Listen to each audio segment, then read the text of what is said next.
إلى حضرة النبي سيدنا محمد صلى الله عليه وسلم وآله الكرام وأصحابه الأعظم وإلى مشايخنا والمسلمين أجمعين، خصوصا إلى والدينا وأولادنا وأسرتنا وقرابتنا أجمعين، خصوصا إلى سيدنا الشيخ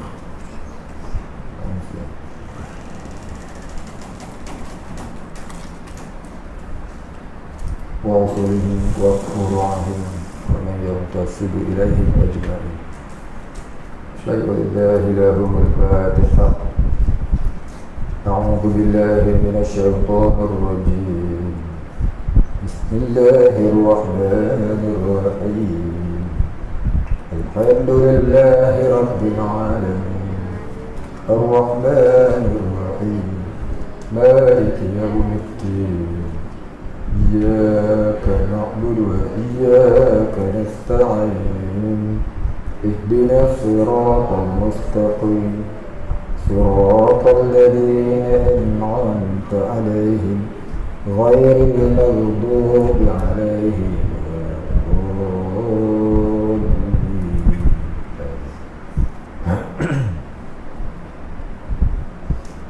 الحمد لله رب العالمين والصلاة والسلام على أشرف الأنبياء والمرسلين وعلى آله وصحبه أجمعين. رب اشرح لي صدري ويسر لي أمري واحلل عقدة من لساني يفقهوا قولي. ولا علم لنا إلا ما علمتنا إنك أنت العليم الحكيم. رضينا بالله ربا وبالإسلام دينا وبمحمد نبيا ورسولا. اللهم اجعلنا من التوابين واجعلنا من المستغفرين واجعلنا من المتطهرين واجعلنا من الموحدين واجعلنا من المهتدين واجعلنا من المخلصين له الدين واجعلنا من العارفين واجعلنا من عبادك الصالحين واجعلنا من المتقين. اللهم أحينا بحياة العلماء وأمتنا بموت الشهداء آمين يا رب العالمين.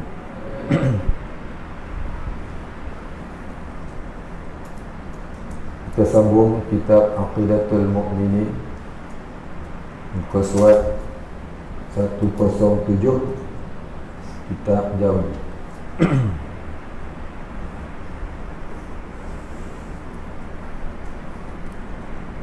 Bismillahirrahmanirrahim. Allah Ta'ala itu amat nyata. Cuba tengok dia aja Ta'ala tu tak betul. Ta, ain, alif, lam, ya. Itu. Ta, ain, alif, lam, ya. Ta'ala. Dia aja lagu tu jadi Allah Ta'ala. Allah Ta'ala tak betul. Betul ejaan dia. Ejaan tak betul, bunyi pun tak betul. Ta, ain, alif, lam, ya. Allah Ta'ala. Namanya Az-Zahiru. Itu pun ejaan tak betul. Dia tulis Az-Zahru, bukan Az-Zahiru. Az-Zahru jadi sifat, tak jadi nama. Al-Zahiru, alif, lam, za, alif, ha, ra. Alif dia hilang. Alif, lam, za, alif, ha, ra. Az-Zahiru.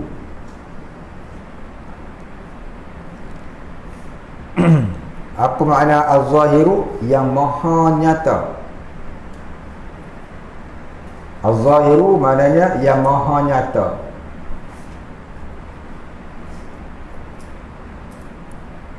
Mengapa pula tidak dapat dilihat? Dah Tuhan tu maha nyata, kenapa kita tak dapat lihat dia? Tidak dapat dilihat Allah Ta'ala itu. Itu pun salah hijab, betul balik. Ta, ain, alif, lam, ya. Tidak dapat dilihat Allah Ta'ala itu bukanlah kerana ataupun bukanlah sebab yang pertama terdinding dengan alam. Bukanlah Allah Ta'ala itu tak dapat dilihat sebab tertutup ataupun terhijab ataupun terdinding dengan alam ni, tidak. Kerana jika terdinding dengan alam, maka alam itu terlebih nyata. Kalau terdinding dengan alam, maka alam itu terlebih nyata. Maka mustahil. Macam matahari dengan bulan. Matahari dengan bulan, mana yang nyata? Kalau ikut kaedah teori sains, bulan ni dia tak ada cahaya.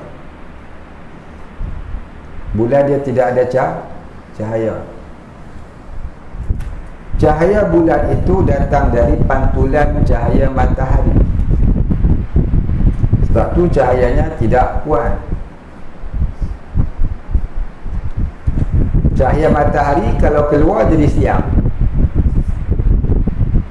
separuh bumi ini jadi cerah. Pantulan cahaya matahari yang siang tadi itu terkena di sebelah. Ya, kalau bila matahari naik daripada timur, maka sebelah barat jadi gelap.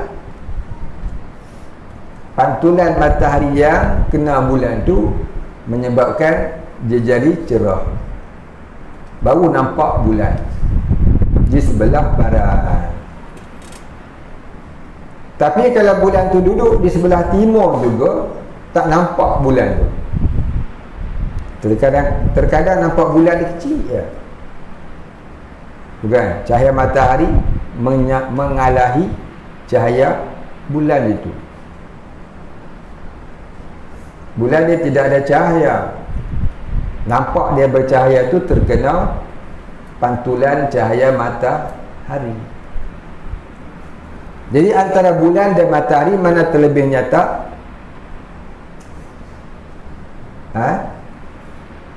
Cahaya? Ada juga yang kata cahaya bulan. Faham tu. Mana terlebih nyata? Matahari lah lebih nyata. Nak bagi mudah faham lagi? Baik. Kita duduk di waktu malam di dalam hutan yang gelap gelita. Kita pun pasang lilin. Betul? Bila kita pasang lilin, cahayanya menerangi sekitar kita sahaja. Ada aku lebih kurang 10 kaki kali 10 kaki. Lepas 10 kaki itu semuanya gelap gelita. Duduklah kita dalam keadaan ketakutan. Takut rimau, takut ular, ya, takut hantu, semua ada. Bila keluar cahaya matahari jadi siang, lilin tu berguna ada lagi? Tak guna ada. Sebab apa? Itu cahaya bagi segala cahaya. Ada main cahaya tu, cahaya bulan, cahaya lilin tak berguna lagi. Padam je lah. Jadi matahari tadi teramat nyata. Matahari teramat nyata. Masa bila dia teramat nyata? Ya, masa siang. Paling nyata bila? Di waktu rembang tengah hari, sampai tak dapat lihat matahari. Nak tengok pun tak boleh. Yang dapat dilihat ialah cahayanya sahaja. Dirinya tak mampu mata nak melihat, sebab teramat terang. Begitulah Allah, teramat terang, teramat nyata, hingga tidak termampu mata memandang. Tak boleh tengok. Nah, matahari yang teramat terang itu pun kita tak boleh tengok, apatah lagi Allah yang teramat terang, teramat nyata. Maka terang Allah itu bukanlah macam terang matahari dengan terang lilin tadi. Terang Allah Ta'ala itu ialah terang dengan makna penunjuk sekalian alam. Allah Ta'ala itu namanya Nur. Nur maknanya cahaya. Cahaya itu bukanlah seperti cahaya matahari, tapi cahaya dengan makna Allah Ta'ala itu ialah Tuhan yang maha memberi petunjuk kepada sekalian alam, kepada sekalian hamba-hambanya, kepada sekalian makhluknya. Itulah makna Allah yang namanya Nur, yang namanya Az-Zahiru. Baik. Jadi terangnya Allah itu maha nyata, tapi tak dapat dilihat bukan kerana terlindung. Ya, matahari di waktu rembang tak dapat dilihat matahari itu cahaya. Yang dapat dilihat cahayanya saja. Diri tak dapat dilihat, tak mampu. Bukan dengan makna terlindung, tak mampu mata melihat. Begitu. Yang kedua, Allah Ta'ala itu nyata tapi tak dapat dilihat, bukan pula dengan makna tersembunyi. Itu di situ bukan pula tersembunyi. Yang ini bukan pula Allah itu tersembunyi. Jika tersembunyi tentu tidak bernama Az-Zahiru.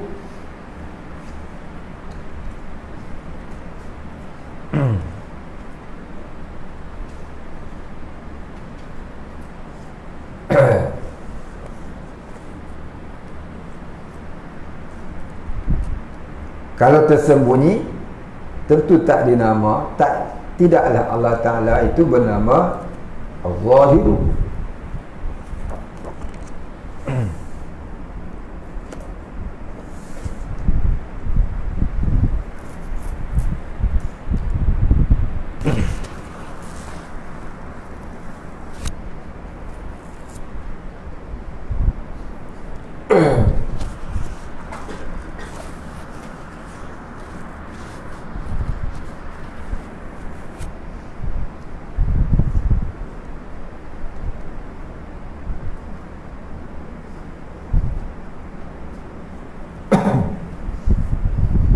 Jadi yang dimaksudkan dengan makna Allah Ta'ala itu nyata, apa dia?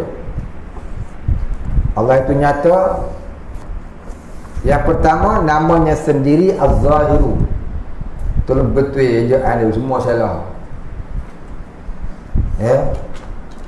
Semua salah, betul kan?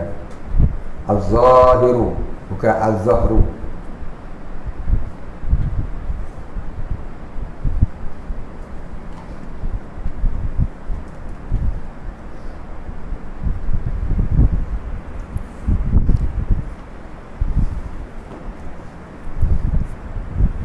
Namanya sendiri adalah Az-Zahiru. Itu yang pertama. Kalau zahir tentu tidak tersembunyi. Kalau zahir tentu tidak terlindung. Yang kedua, ia terlebih hampir dari urat leher kita. Allah Ta'ala itu lebih hampir dari urat leher kita. Allah itu sangat hampir dengan kita, tapi kita tak dapat melihat. Allah Ta'ala kata apa? Wa nahnu aqrabu ilaihi wa nahnu aqrabu ilaihi minkum walakin la tubsirun. Allah Ta'ala itu terlebih hampir dengan sekalian kamu, tapi kamu tak dapat melihat.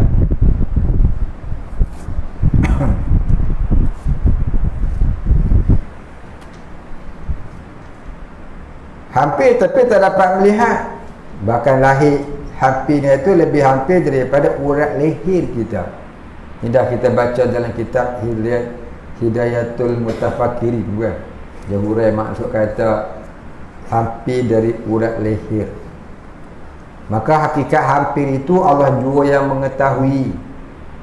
Bukan hampir dengan makna duduk dekat. Macam mana saya duduk dekat kipas angin ni.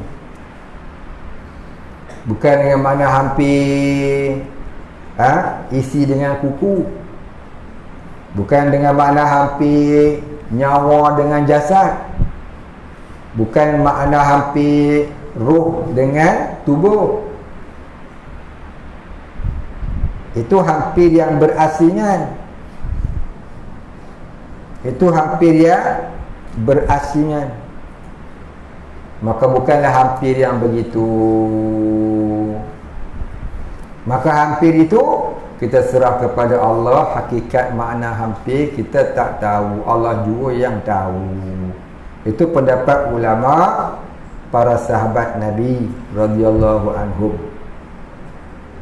Itu pendapat yang muktamad. Kata pendapat ulama khalaf, iaitu ulama-ulama terkemudian, ulama mutaakhirin, dia takwilkan hampir itu dengan makna rahmat Allah itu hampir.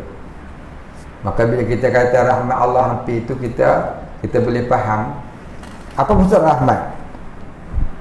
Rahmat maknanya kasih sayang Allah. Ya, rahmat maknanya kasih sayang Allah itu hampir. Tanda dia apa dia? Walaupun kita buat dosa banyak, salah banyak, tapi Allah tak jemu-jemu bagi kita nyawa, tak habis pun nyawa kita. Dah tak bagi habis nyawa, tak jemu-jemu bagi kita rezeki. Dah bagi rezeki kita kat kita tu bukanlah bagi rezeki yang kena api cari, nak makan baru cari dah. Rezeki yang Allah Ta'ala beri kat kita ni standby nak makan je. Cuba balik tengok tea sejuk, penuh makan kan?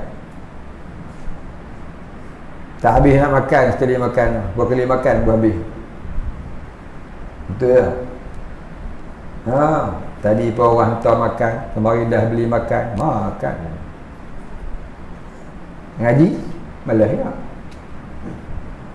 Tapi rezeki, ya, Tuhan tak Tuhan tak malas nak hantar kepada kita berbagai-bagai nikmat. Tu kata rahmat.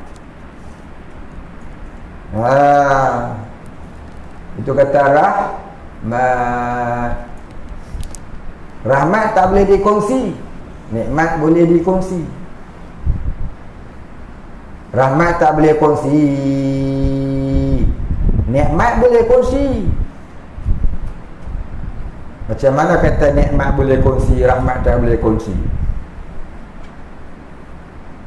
Dulu saya ada buat contoh, ingat tak lagi?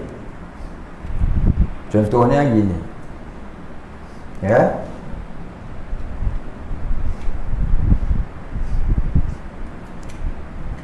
Ayah kamu bagi yuran dekat pondok. Ayah kamu bagi yuran dekat pondok, dia masuk dalam akaun. Saya ambil duit tu, pergi pasar, beli beras, beli ayam, beli empah, beli bawang, beli itu, beli itu, beli ini, beli ini, beli itu ini. Pagi, balik petang. Dok, ayah kamu yang beli, saya pergi beli. Kemudian dah sampai ke pondok, time masak, bukan semua masak. Ada shift dia, ada duty dia. Hari ni berapa orang? 7 orang. Hak lain, relax. Besok pula lagi 7 orang. Hak lain, relax. Maka bila masuk waktu masak, pergilah masak 7 orang. Yang lain semua relax. Betul tak? Nanti bila semua dah masak, Ada masalah semua pakat pergi makan.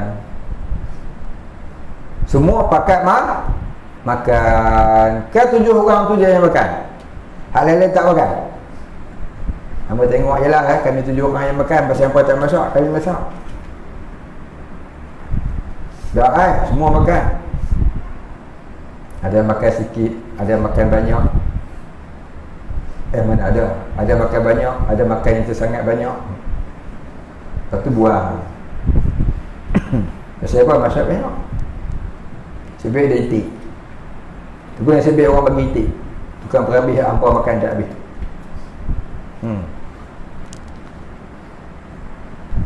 Tiba-tiba masuk waktu maghrib. Masuk waktu apa? Waktu maghrib. Bila masuk waktu maghrib, boleh tak setengah di antara kita dekat bawah dekat kita?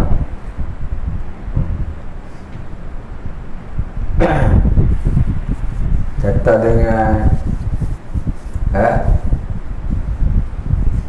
dengan Ridwan, dia kata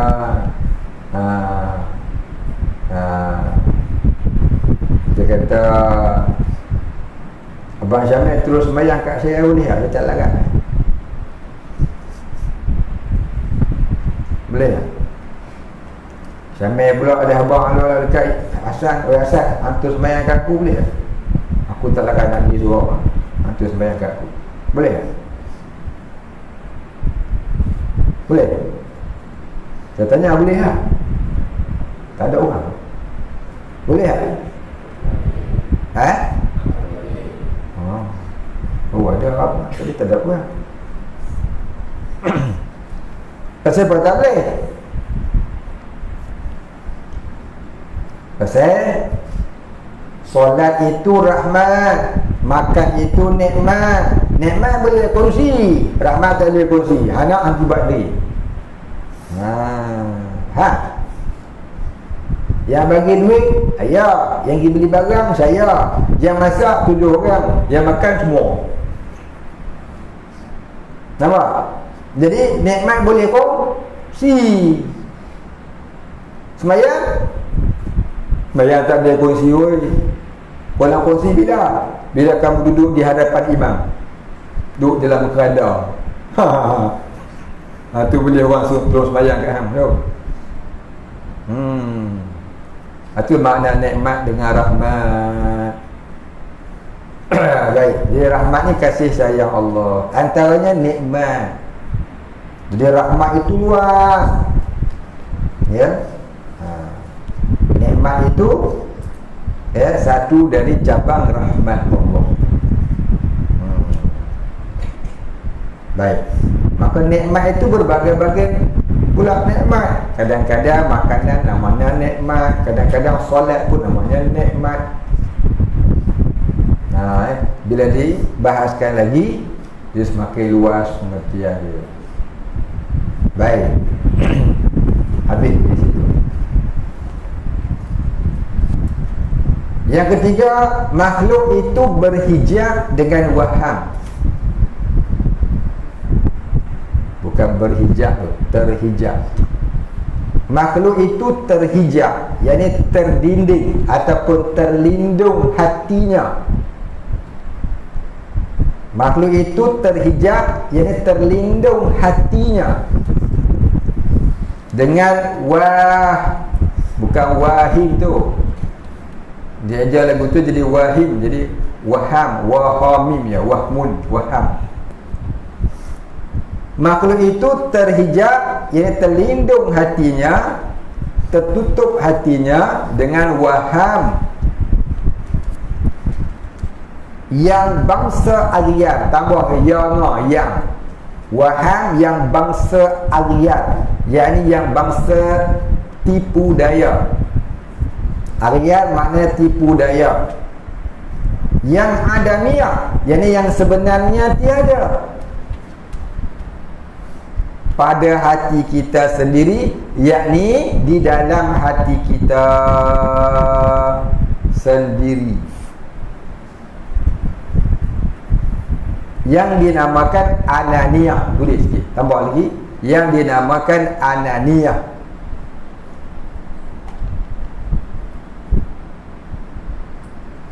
Baik, cuba tengok huraian kat bawah. Waham, bukan wahim tu, waham, wahmun, waw ha mim alif tadaa, betul alif. Waham iaitu kesamaran di dalam hati akibat terpedaya dengan tipu daya duniawi.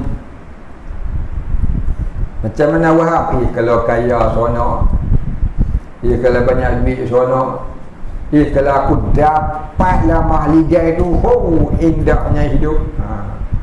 Kalau aku dapatlah kapal terbang jet, seronok.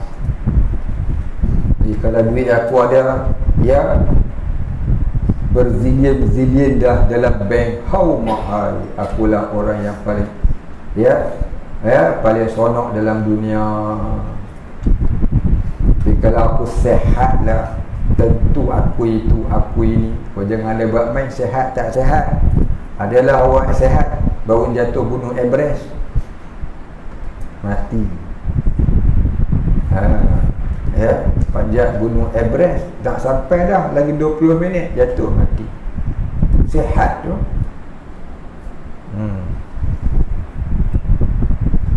Nampak tak? Dah lah pacak. Tak ada nak pacak bendera Malaysia, kawan tolong pacak. Nampak tak? Sehat tak sehat? Mati-mati juga.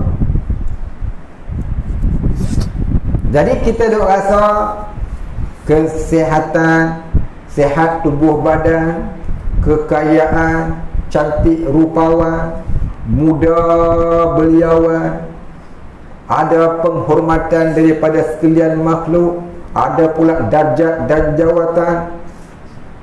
Maka kita rasa itulah keseronokan. Maka itu namanya waham, yang bangsa tipu daya, yang sebenarnya tiada, tapi dia duduk dalam hati kita. Itu namanya ananiyah. Maka kita rasa kita lah. Jadi bila kita tak dapat, kita pun duduk berangan. Nak tidur berangan, duduk seorang-seorang berangan, macam-macam berangan. Berangan itu menambah, akan menebali akan hijab itu sebenarnya. Berangan-angan nak jadi kaya lah sebagainya itu menambahkan ketebalan hijab itu, ketebalan dinding itu di dalam hati daripada mengenal Allah. Maka sebab ada hijab itulah kita tak boleh rasa gerak kita digerakkan oleh Allah, pandangan kita adalah pandangan Allah, pendengaran kita pendengaran Allah. Kita tak boleh nak rasa tu pasal ditutup, dihijab, dilindung oleh ananiyah itu, iaitu waham yang bahasa tipu daya yang sebenarnya tiada. Kita duduk tertipu dengan benda tu, duduk tertipu atas usaha diri, tertipu kalaulah ada itu seronok, kalaulah ada ni seronok. Itu maknanya waham.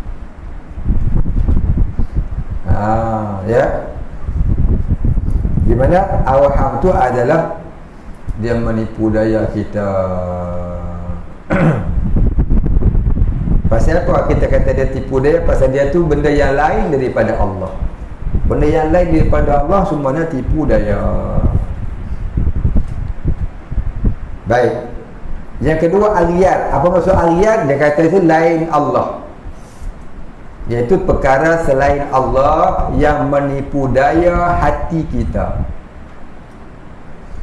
Itu lain Allah, atau selain Allah. Maknanya perkara selain Allah yang menipu daya perasaan hati kita.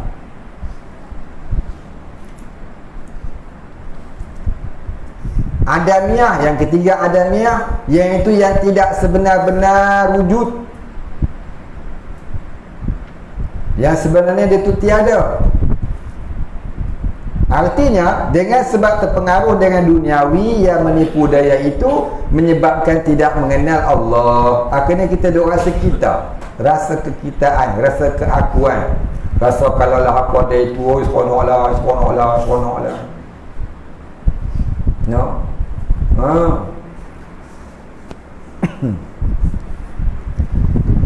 Baik.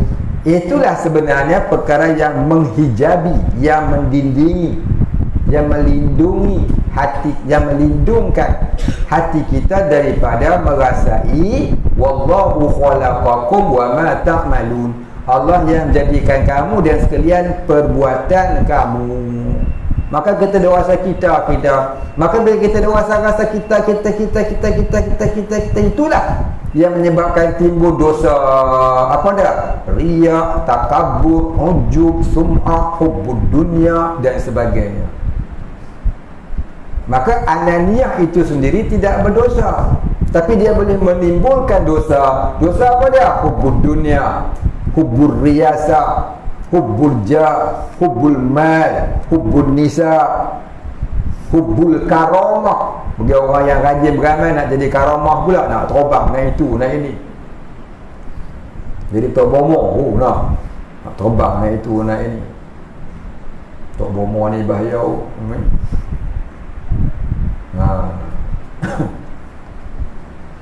Dalam kitab tasawuf dia kata orang yang menjalani jalan-jalan kesufian dia akan diuji dengan ilmu perdukunan. Andai kata dia tertipu dengan ilmu itu, maka tersekat perjalanannya kepada ma'rifatullah. Maka duduklah termangu-mangu di dalam tipu daya maghribiyah. Maknanya ilmu kedukunan, perbomohan. Banyaklah orang yang terpedaya dengan ilmu bomoh, disangkanya dirinya sudah sampai kepada Allah, padahal kena tipu dengan jin. Jadi orang yang berjalan kepada Allah, dia akan melalui jalan itu, dan dia kena tinggal alam itu bila sampai signalnya. Kalau dia teruskan, dia akan terpedaya. Maka dia kena faham signal itu. Inilah dia, bila kita nak jalan kepada Allah perlu mursyid. Sebab kadang perjalanan itu perjalanan yang teramat halus, sir ilallah, teramat halus. Imam Ghazali kata perjalananku ini perjalanan yang amat halus, seumpama rambut yang dibelah 7. Andai kata berjaya menitinya, maka sampailah ke hadrat ilahi. Andai kata tergelincir kakinya, jatuh ia ke lembah zindiq wal'iyazubillah.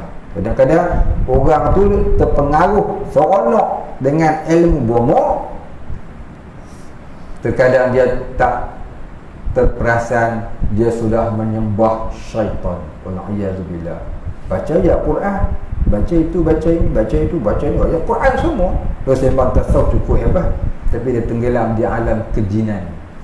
Sebab tiada mursyid yang membimbing rohaninya.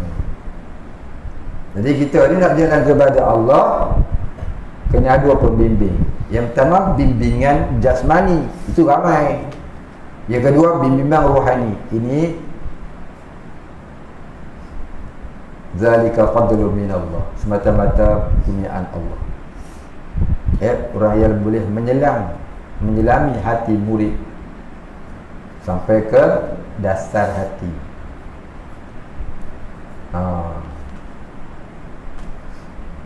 Baik. Jika hilanglah arya dan asar, salah hajar alif tasar alif, bukan athar, asar ya, alif sa alif ra, asar. Asar maknanya bekas ataupun tumpukan dosa, ada tulis situ.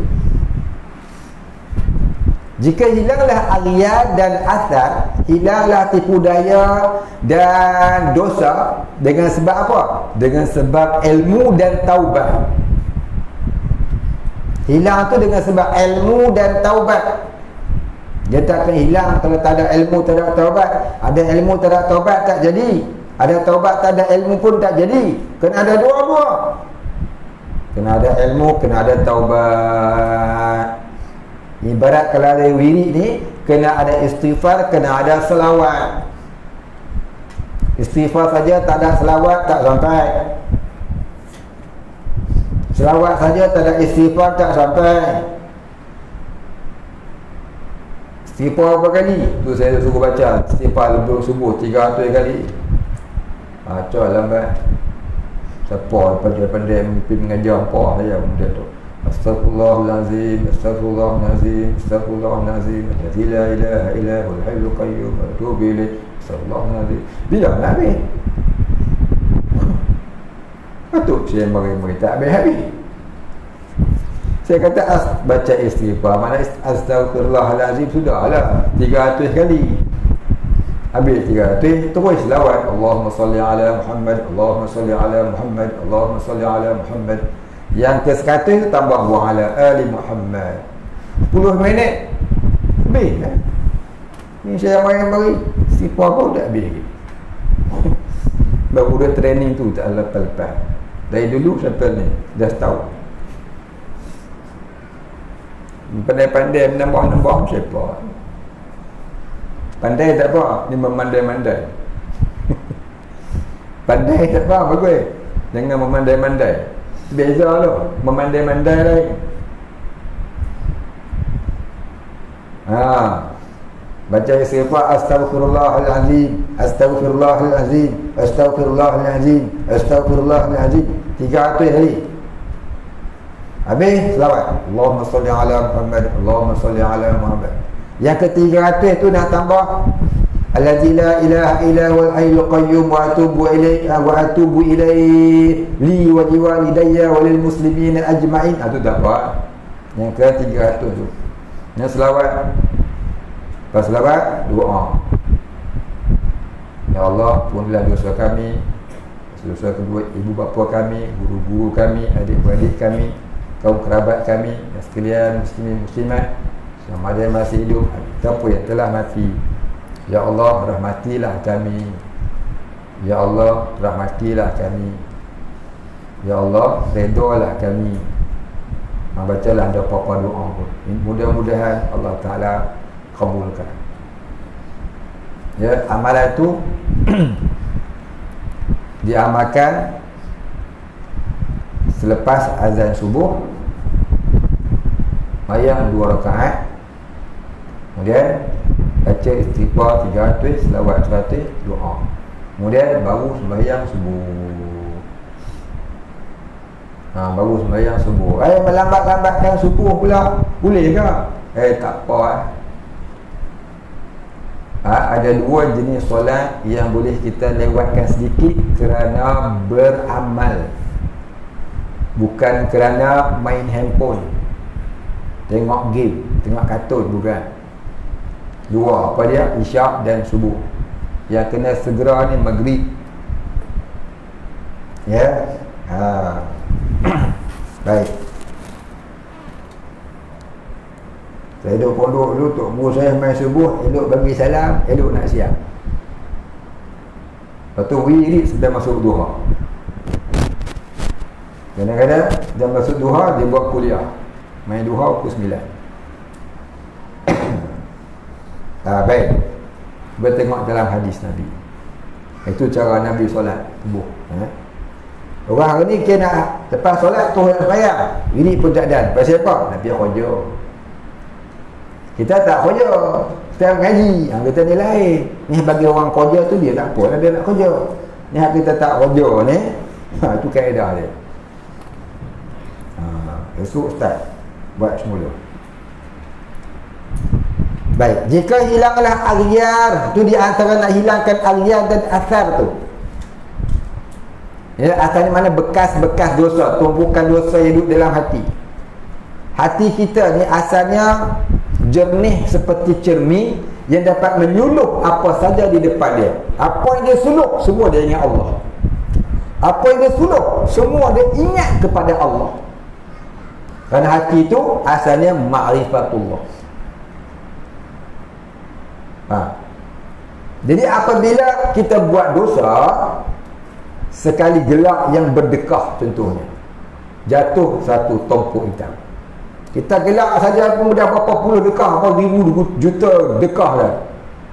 Kemudian tambah pula dengan dosa, dengan kelalaian, dengan itulah ini nak. Akhirnya hati yang macam cermin tadi bertumpuk-tumpuk, tak dapat nak menyuluh lagi.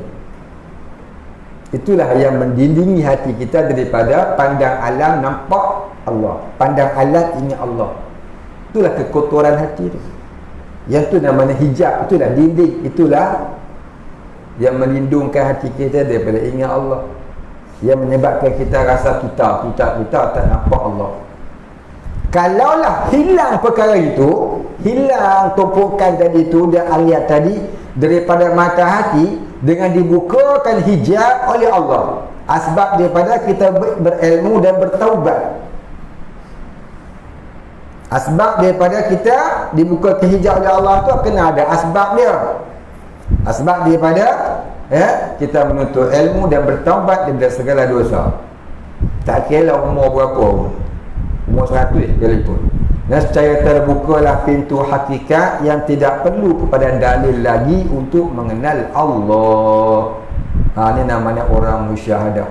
Tak kala itu mengenal Allah, mengenal ia akan Allah dengan musyahadah, bukan dengan i'tiqad yang jazam lagi dah. Masa hati itu bertumpuk, dia yakin Allah itu Tuhan, tapi dengan i'tiqad dia. Namun hati lupa, lalai, makin dosyok juga buat dosa. Tapi kalau hilang benda tu, jadilah hati tadi sudah mengenal Allah dengan sebenar-benar mengenal, yang dinamakan musyahadah. Musyahadah itu ialah hakikat i'tiqad yang jazam. Kalau i'tiqad yang jazam tak dapat musyahadah, tu belum dapat hakikat i'tiqad yang jazam. Maka tak kala dia musyahadah, tak perlu lagi mengenal Allah dengan dalil. Tu ambil satu soalan ada banyak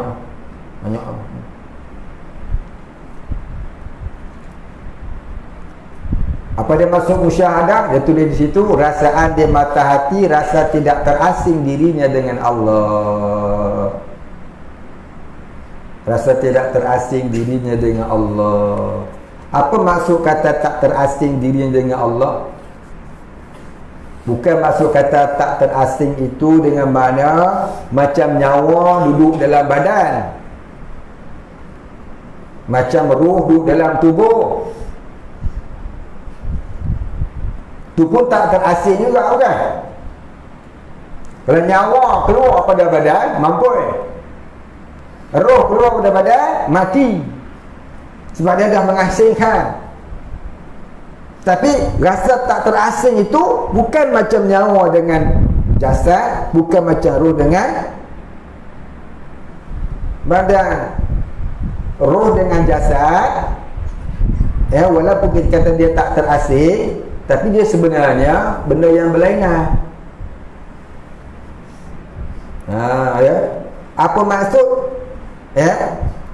kita dengan Allah tak terasing? Faham boleh? Saya dah ulang banyak kali ya. Ni kalau tanya confirm tak ingat. Siapa nak boleh cuba ingat? Siapa nak cuba jawab? Boleh? Tak ingat?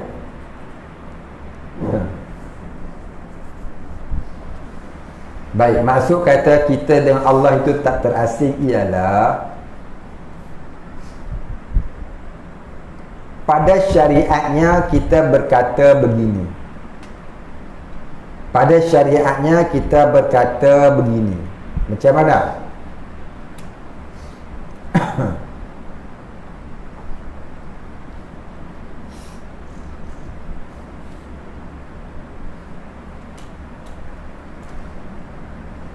Makhluk dan Allah itu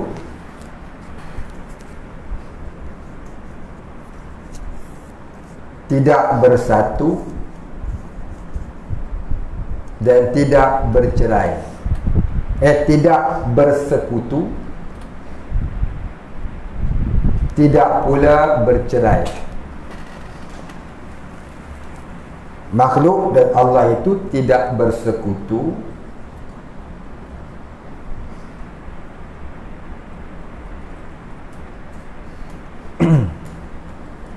tidak pula bercerai.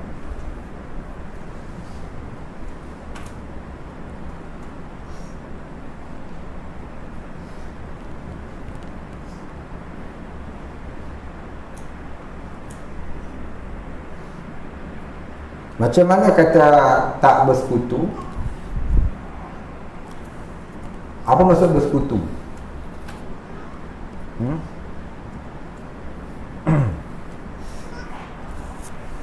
Bersekutu ni maknanya tidak menyerupai ataupun tidak bersekongkol.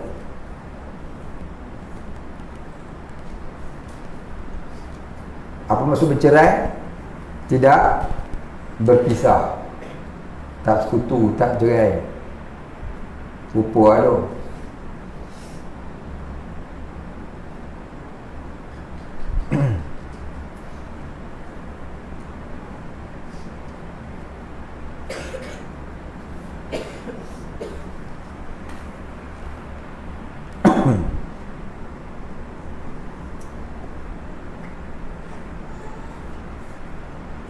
Allah dan makhluk itu pula tidak terasing, dia tak terasing.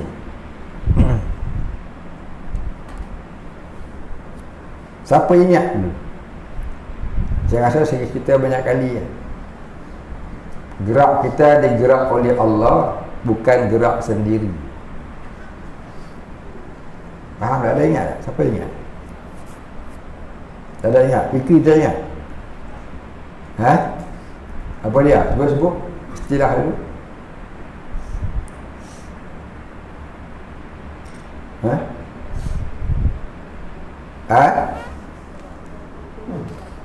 Ada istilah yang saya bagi dia pendek je. Dia wajib tahu.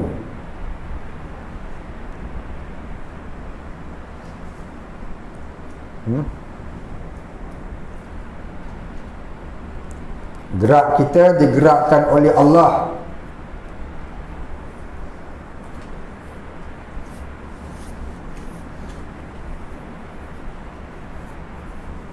Dan kita tidak berkongsi sifat dengan Allah. Tapi ingat Syamil, rajin tu matlaah kita tauhid tak ada ingat. Dia pegang mesin hupuk je lupa habis. Ni sebulan saya suruh buat kitab Tasih Tauhid, saya buat. Takkan tak tulis di situ.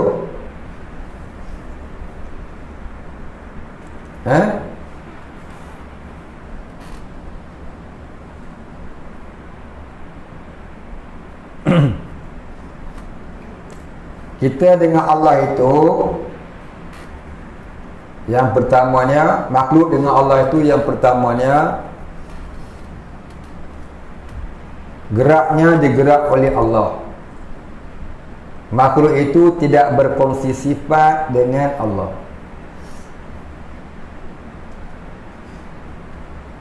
Itu maknanya tidak bercerai dan tidak bersekutu.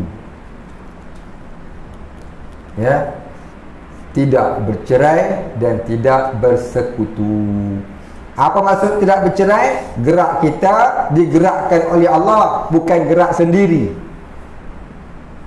Apa kata tidak bersekutu? Kita tidak berkongsi sifat dengan Allah.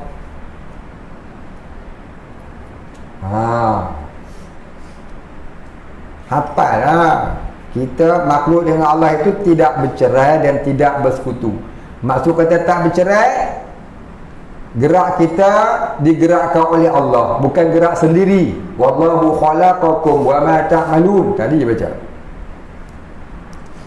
Dan kita dengan Allah itu tidak bersekutu. Apa maksud tidak bersekutu? Kita tak berkongsi sifat dengan Allah. Yang ada sifat hanyalah Allah. Makhluk tidak ada sifat. Makhluk itu digerakkan oleh Allah, itu ada sifat. Makhluk tak ada sifat. Makhluk ada arad, Arabnya apa dia?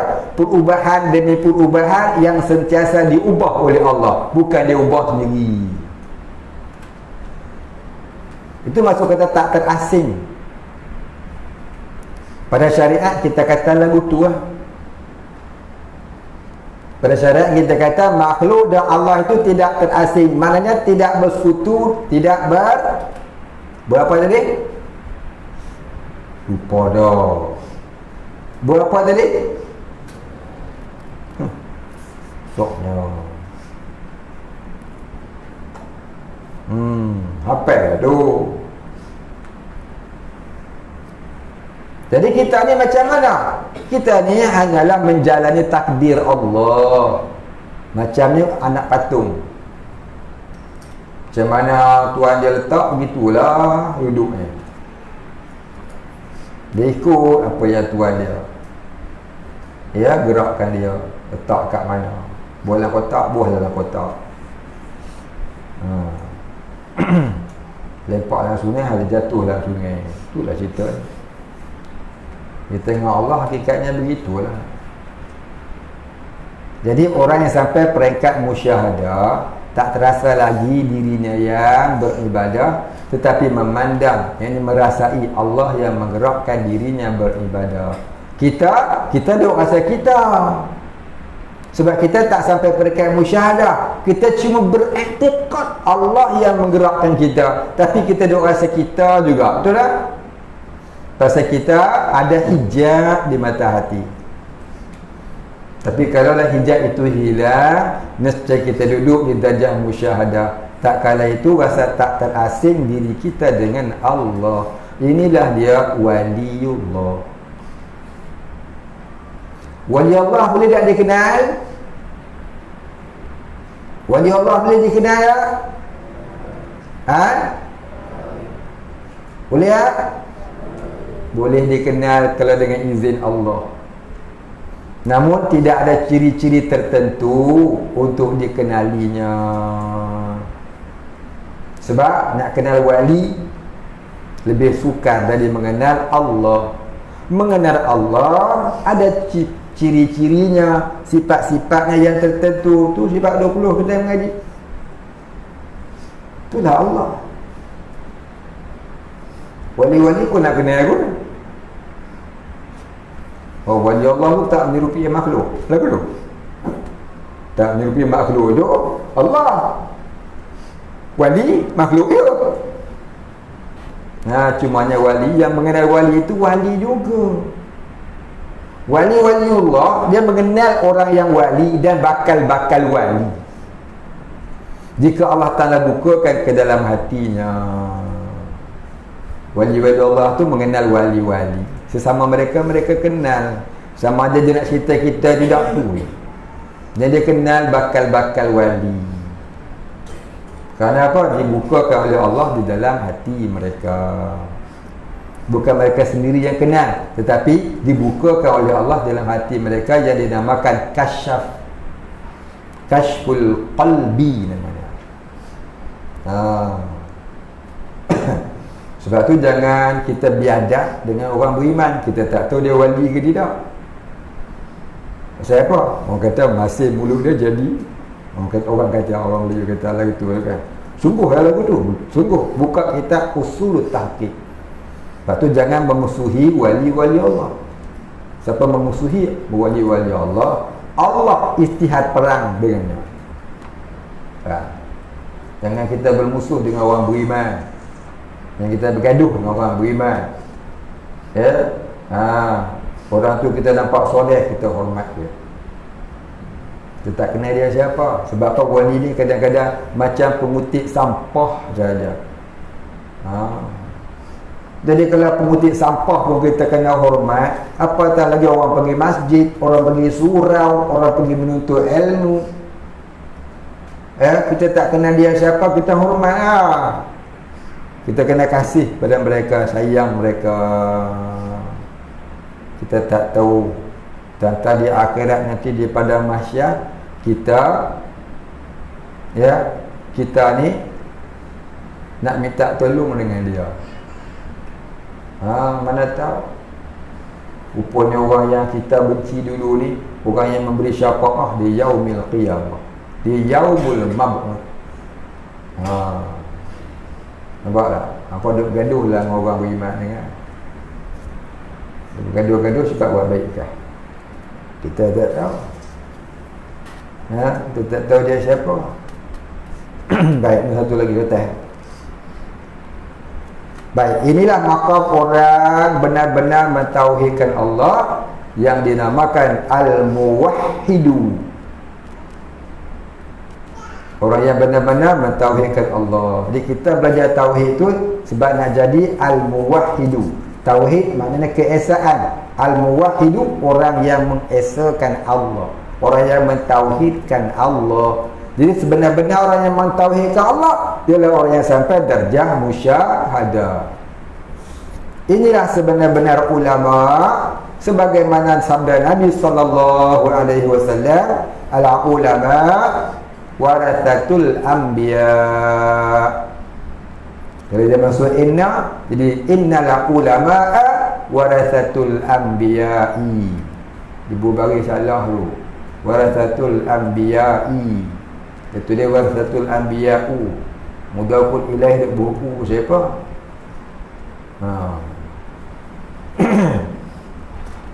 Tukar bagi. Artinya ulama itu pewaris Nabi. Para Nabi tidak mewariskan harta. Para Nabi itu mewariskan ilmu. Sesungguhnya ulama pewaris para anbiya. Maka apa yang dia waris? Iaitulah ilmu. Jadi kita adalah menuntut ilmu. Ya, siapa menuntut ilmu maka harta datang sendiri. وَمَنْ يَتَّقِ اللَّهَ يَجْعَلْ لَهُ مَخْرَجًا وَيَرْزُقْهُ مِنْ حَيْثُ لَا يَحْتَسِبُ. Barang siapa yang benar-benar bertakwa kepada Allah, nescaya Allah Ta'ala luaskan jalan-jalan kesempitan hidupnya. Maka tuntutlah ilmu, jangan jemu-jemu. Biar kita tak terfikir kepada rezeki, nanti Allah Ta'ala akan kurniakan dari jalan yang tidak disoponyono. Kok ngomongnya orang corok, ya, barang yang tidak disangka-sangka. Itu Allah sebut dalam surah At-Talaq. Jadi kita belajar, jangan fikir nak kaya, jangan fikir nak kahwin dengan siapa. Ya, faham? Belajar sungguh-sungguh sampai jadi orang-orang Allah. Dah jadi orang Allah, Allah jamin dunianya dan akhiratnya. Mengerti? Baik, kita berhenti cakap tu. Dah mengerti? Kemudian katanya, untuk menuju ke tahap ini perlu ilmu, taubat, bimbingan kerohanian dari guru yang mursyid dan istiqamah beramal. Mencapai tahap musyahadah bukan dengan belajar semata-mata, tetapi hendaklah dengan ilmu yang dipelajari itu diamalkan bersungguh-sungguh di bawah bimbingan guru yang mursyid. Siapa guru yang mursyid? Guru yang dapat menyelami hati murid, iaitulah guru yang sampai darjah waliullah, guru yang sampai darjah nafsul mardiyah, yang sentiasa duduk dalam maqam tauhidul af'al. Mereka sentiasa memandang perbuatan Allah, tenggelam dalam wahdatul af'al. Dah cakap sikit-sikit. Kemudian katanya permulaan mengenal Allah. Baik, kita baca soalan. Banyaknya soalan dia. Pura tulis la ilaha illallah, berbunga-bunga tulisan dia. Membaca jadi bunga ros ada, bunga keteh ada. Mata kalau kita ada sepupu,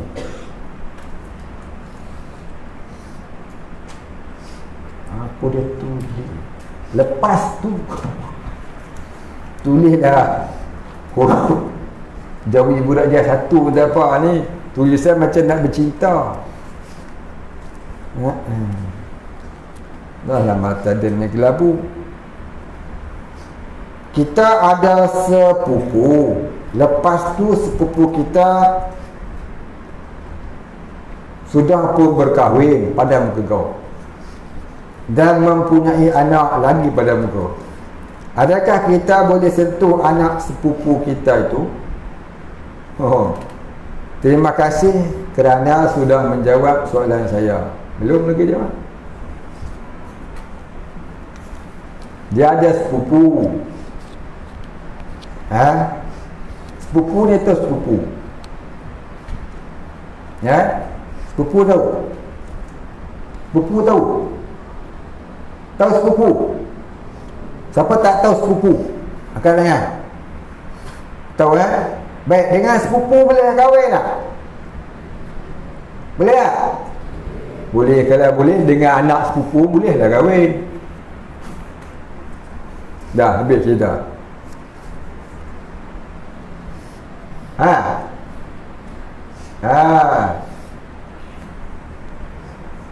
Baik, habis.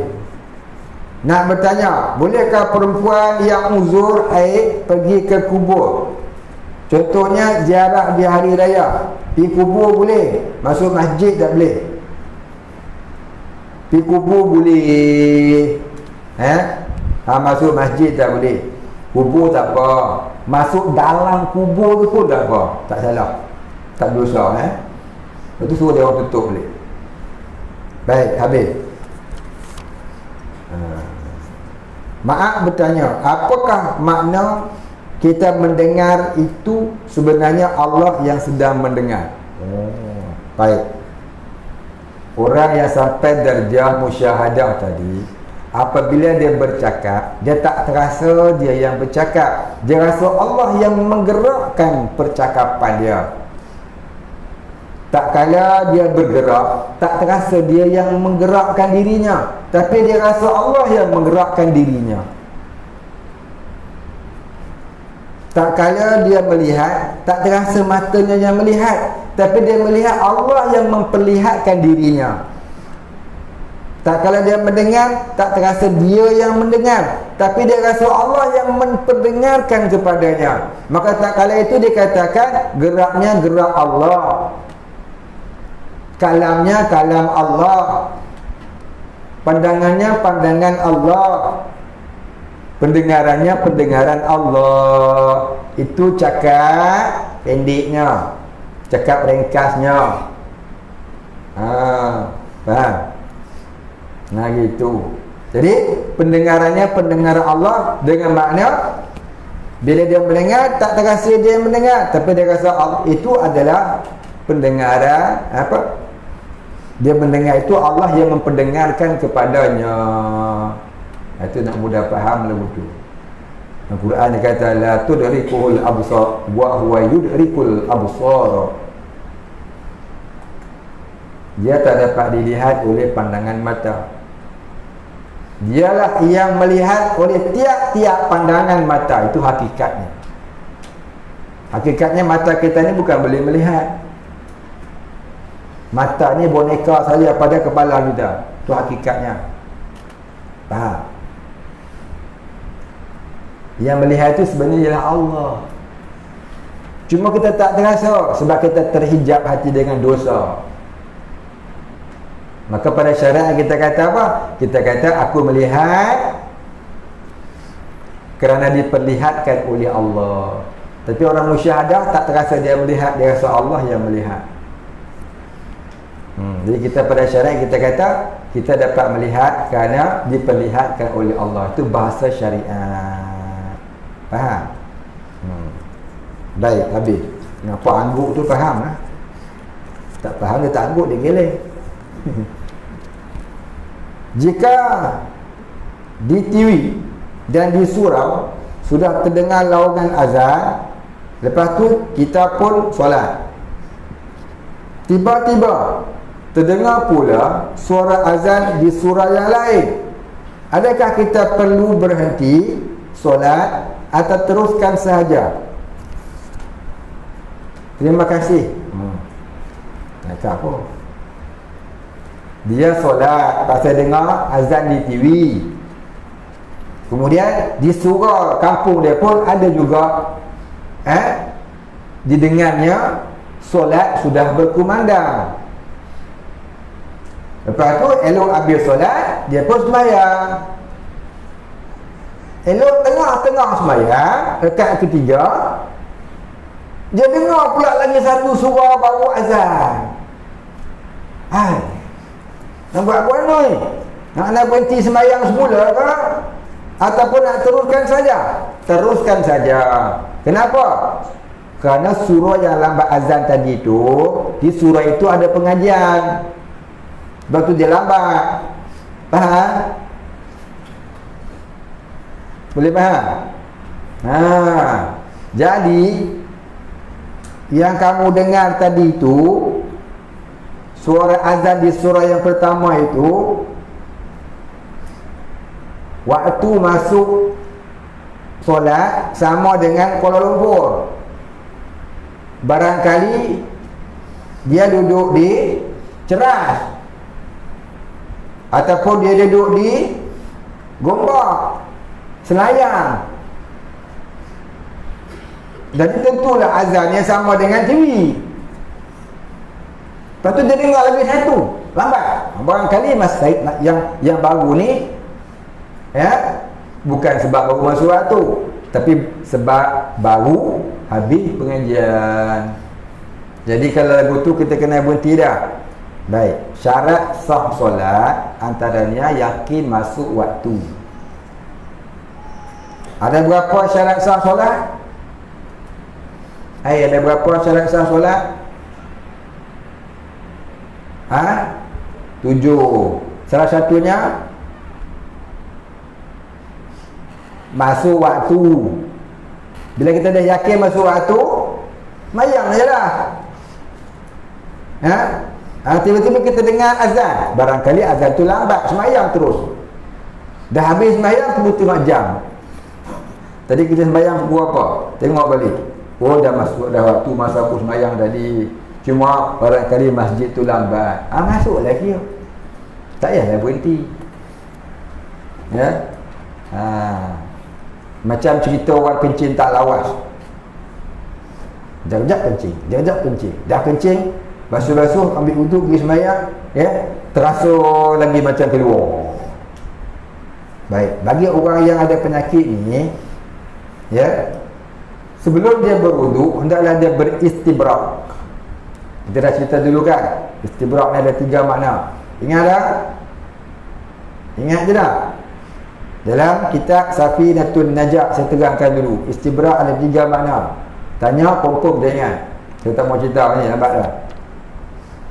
Jadi kita beristibrak dengan menghilangkan, dengan memberhenti, kita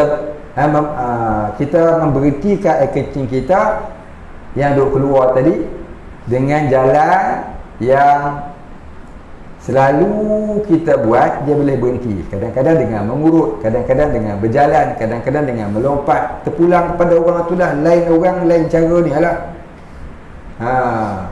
Baik, bila kita dah zon, dia dah bersih, dia dah berhenti, maka kita pun basuh, kita pun ambil wuduk, pergi sembahyang.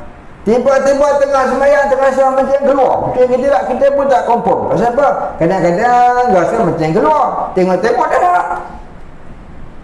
Laki-laki serupa, perempuan pun serupa. Bukan kata orang perempuan, orang lelaki-lelaki, orang perempuan pun ada penyakit ni, penyakit kencing tak lawas. Jadi kalau kita dah istibrak molek dah tadi, tiba-tiba tengah sembahyang terasa macam keluar, adakah wajib berhenti? Baik, di sana ada 2. Kalau kita zon itu memang air kencing, wajib berhenti. Tapi kalau kita was-was saja, 50-50 air kencing ke tidak, maka kita kata tidak. Kita teruskan solat. Habis solat, kita pergi bilik air, pergi kelebek tengok, betul ke dia keluar. Kalau betul dia keluar, memang batal tadi ni. Basuh, ambil wuduk lagi, sembahyang lain. Tapi kalau tak keluar, ambil pengajaran. Apa pengajaran dia? Oleh kali kalau rasa lagu tu memang setan lah, bukan air kencing. Kadang-kadang syaitan dia duduk kat situ, dia saja bagi kita was-was mengenai kencing. Akhirnya was-was tu dia layan-layan, langsung tak sembahyang. Aku ni bukan aku tak nak sembahyang, aku nak sembahyang, tapi aku ni kencing tak keluar, aku tak sembahyang. Dia lepas tu dia layan syaitan tadi. Jadi kita kena faham diri kita, apa yang sepatutnya kita buat lepas kita kencing supaya dia berhenti. Ya. Baik, faham tak? Itulah sama lah macam sembahyang tadi ni. Dia kata zon dia masuk waktu, teruskanlah sembahyang. Bayang apa? Bayang insya. Lepas main isyak, pergi tengok jam, baru 7.30, ukurnya sembahyang maghrib. Aku pergi niat isyak, tu kena sembahyang lain lah. Hampir tidur apa dia. Dia tidur lepas isyak, jaga-jaga orang bang isyak. Dia sangka dia orang bang isyak, sembahyang isyak dia, rupanya orang bang maghrib. Tu kena sembahyang lain lah. Pasal salah ni salah sembahyang. Sebab tu sembahyang kat rumah, sembahyang kat rumah ni, sembahyang kat surau. Baik. Soalan terakhir, ni jangan tanya dah, soalan pula. Betul ke Dajjal itu besar? Ada orang cakap besar. Ada orang cakap macam manusia. Dan apa hukum orang yang cakap macam tu? Baik. Kadang-kadang orang yang cakap Dajjal tu besar, tinggi, tangannya mencapai matahari, kan? Kakinya pijak laut, tak tenggelam pun tumitnya. Nya tinggi, besar. Baik. Lepas tu kita baca kitab lain pula. Dajjal itu ialah manusia biasa, keturunan Yahudi. Ya, maka namanya khilaf ulama. Kata semua ulama namanya Abu Sayyad. Bukan Abu Sayyad Filipina tu. Namanya tu ada khilaf ulama tu. Yang buka dalam kitab Al-Fitan fi Akhir Zaman, kitab Dajjal. Dan dalam kitab-kitab hadis ya. Jadi macam mana kita nak faham kata yang mana tu betul kalau manusia tentulah macam kita juga. Ya. Jadi kitab yang menerangkan Dajjal tu tinggi itu ibarat sihirnya. Maknanya ibarat sihirnya tu Dajjal tu nanti dipertuhankan orang. Seolah-olah dia tu tinggi. Kalau pijak laut tak tenggelam dia. Kalau ambil ikan di laut, dia boleh bakar di mana? Di matahari, masak tu. Sihir dia tu kuat. Ibarat sihir tu, perumpamaan sihirnya tu begitu. Jadi kena faham maksud kitab tu, bukan kitab tu salah. Lepas tu ngaji kena guru. Saya kata kitab Aqidatul Najin ni salah Ustaz. Dia kata Dajjal ni tinggi. Tu dalam kitab Aqidatul Najin tu kita baca hari apa? Hari apa baca hari? Hari Selasa. Nanti kita akan jumpa Dajjal tu tinggi. Itu ibarat sihirnya yang tinggi. Orang main sihir ni kadang-kadang kita nampak dia tinggi, kadang-kadang kita nampak dia hebat, padahal dia macam kita ya. Nampak tak? Begitulah. Jadi Dajjal ni sebenarnya macam manusia biasa. Sebab dia pun manusia, dia keturunan Yahudi. Ya, maka khilaf ulama waktu lahir dan kehidupannya. Kata setengah ulama, Dajjal itu adalah Musa Samiri. Kata setengah ulama yang lain, bukan Musa Samiri, lain pada itu. Pada kata setengah ulama, Dajjal itu lahir pada zaman Nabi Sulaiman. Maka tu khilaf. Maka kita tawakuf pada Allah. Saya jumpa dengan kita ada 5-6 khilaf mengenai Dajjal daripada mana ya. Jadi kita hakikatnya kita tawakuf pada Allah. Yang wajib kita percaya ialah Dajjal akan terbit di akhir zaman. Adapun asal usulnya itu ya khilaf ulama. Yang itu kita tawakuf kepada Allah. Tawakuf maknanya kita serah kepada Allah. Tapi wajib percaya dia akan keluar di akhir zaman. Namun ada Dajjal yang lebih Nabi takut daripada Dajjal yang sebenar. Sebab apa? Dajjal ini ada sepanjang zaman. Siapa dia? Ulama usul. Nah, Dajjal ni kalau keluar, Nabi dah pesan, ikat tangan-tangan isteri dan anak-anak perempuan kamu. Tapi ulama usul ni, kadang-kadang kita pergi mengaji ke dia, dan hati kita pun jadi busuk macam dia tu juga. Jadi nak mengaji ni jangan terus pergi mengaji.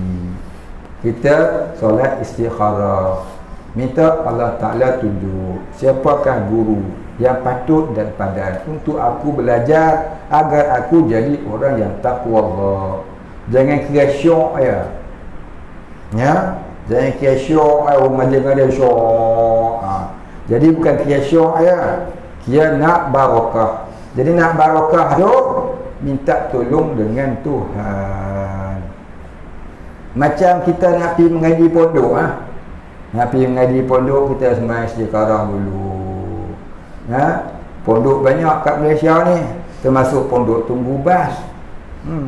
Jadi pondok mana elok kita pergi mengaji, tanya Tuhan. Kita nak kahwin, ya, orang laki-laki, ada 5-6 orang perempuan gila kat dia contohnya. Hak mana satu dia nak buat istikharah. Orang perempuan pun nak kahwin, 5-6 orang jantan nak ke dia. Kita nak pilihan mana, buat istikharah. Tok guru saya pesan, dia kata siapa yang belum kahwin, bacalah Rabbana atina fid dunya hasanah wa fil akhirati hasanah wa qina azabannar. Sehari 100 kali. Habis 100 kali baca doa, ya Allah, jodohkanlah aku dengan pasangan yang soleh. Kalau orang perempuan, suami yang soleh. Kalau orang lelaki, isteri yang solehah. Orang lelaki boleh baca 4, solehat. Jodohkanlah aku dengan perempuan yang solehat. Jangan salah lihat. Faham? Baca itu doa tu. Pendek ya, semua orang baca tu. Jadi yang belum kahwin ni, baca. Bila nak kahwin, bila nak baca ni? Agak-agak bila dah sudah rasa nak kahwin Belum rasa nak kahwin, kau jangan baca lagi. Selagi elok tak terasa nak kahwin, besok kahwin kan dah tak mengaji pula. Orang mengaji, dia sunat takhirkan kahwin. Ada yang disuruh Allah tu cepatkan kahwin, bagi orang tak mengaji. Orang yang mengaji sunat takhirkan kahwin. Pasal apa? Bila dah kahwin susah nak menuntut ilmu. Begitu juga pengarang kitab. Pengarang kitab tak sunat ingat mati. Pengarang kitab tak sunat ingat mati. Kerana dia ingat mati tak jadi mengarang kitab dia sendiri. Maka pahalanya cukup pada karangan-karangannya. Orang tak mengarang kitab sunat ingat mati. Jadi zikrul maut bagi musannif, pengarang kitab itu ialah kitab-kitab karangannya. Faham? Kahwin awal bagi penuntut ilmu, ya, dia mentakhirkan kahwin sebab menuntut ilmu, itulah pahala kahwinnya. Faham? Dia kahwin dengan ilmu dulu. Wallahu a'lam. Al-Fatihah. Bismillahirrahmanirrahim. Alhamdulillahirabbil alamin. Arrahmanir rahim. Maliki yaumiddin. Iyyaka na'budu wa iyyaka nasta'in. Ihdinas siratal mustaqim. Siratal ladzina an'amta 'alaihim ghairil maghdubi 'alaihim waladdallin. Bismillahirrahmanirrahim. Alhamdulillahi rabbil alamin. Wassalatu wassalamu ala asyrafil anbiya'i wal mursalin wa ala alihi wa sahbihi ajma'in. Allahumma ighfir lana dhunubana warhamna wa antal ghafurur rahim. Allahumma ighfir lana dhunubana wa liwalidina warhamhum kama rabbayana shighara wa limashayikhina wa lil muslimina ajma'in birahmatika ya arhamar rahimin. Allahumma nawwir qulubana bi nuri ma'rifatik ya Fattahu ya Razzaq. افتح لنا فتحا قريبا كما فتحته على أنبيائك وأوليائك وعبادك الصالحين. وصلى الله على سيدنا محمد وعلى آله وصحبه أجمعين. سبحان ربك رب العزة عما يصفون وسلام على المرسلين والحمد لله رب العالمين. تقبل الله منا